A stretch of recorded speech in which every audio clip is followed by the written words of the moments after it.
बातमी पुण्यातली आहे। कात्रजच्या घाटात तब्बल 150 फूट खाली कार कोसळली। सुदैवाने कारमधले सर्व 7 जण बचावले। जखमींमधला एक जण गंभीर आहे। जखमींवर भारतीय हॉस्पिटलमध्ये उपचार सुरू आहेत। विशेष म्हणजे या अपघातात 3 महिन्यांचा चिमुकला स्वराज देखील आश्चर्यकारकरित्या बचावला। 150 फूट खोल कोसळल्यानंतरही स्वराज शेटे नावाच्या या 3 महिन्यांच्या बाळाच्या शरीरावर कोणतीही जखम झालेली नाही। अपघातानंतर तात्काळ पोलीस आणि अग्निशमन दलाचे जवान घटनास्थळी दाखल झाले। त्यामुळे अपघातग्रस्तांना तातडीने बाहेर काढण्यात यश आले।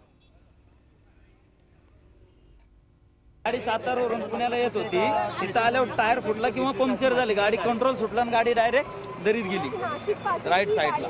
हा सर, आणि त्यामुळे ते किरकोळ जखमी झालेले। 2 महिन्याचं लहान मुलगा होता त्यांच्याबरोबर। ॲम्ब्युलन्स भारतीय हॉस्पिटलला पाठवलेलं। बोरकोटनं स्वारगेटकडे चालली होती आणि आता नुकतीच माहिती मिळालेली आहे की प्रत्यक्ष पाहणाऱ्या नागरिकांकडून कार सुद्धा ही त्या दिशेने त्याच्या पाठीमागून येत होती आणि ओव्हरटेक करण्याच्या ह्याच्यामध्ये त्यांच्यामध्ये अपघात होऊन ही कार ही 150 फूट खाली 150 ते 200 फूट खाली गेलेले आहे। जे 4 जखमी आहेत त्यांना भारतीय हॉस्पिटल येथे एक नागरिकांच्या मदतीने, पोलिसांनी आणि फायरब्रिगेडच्या स्टाफच्या मदतीने भारतीय हॉस्पिटल येथे ॲडमिट केलेलं आहे। उपचार चालू आहे, त्यांची परिस्थिती चांगली आहे।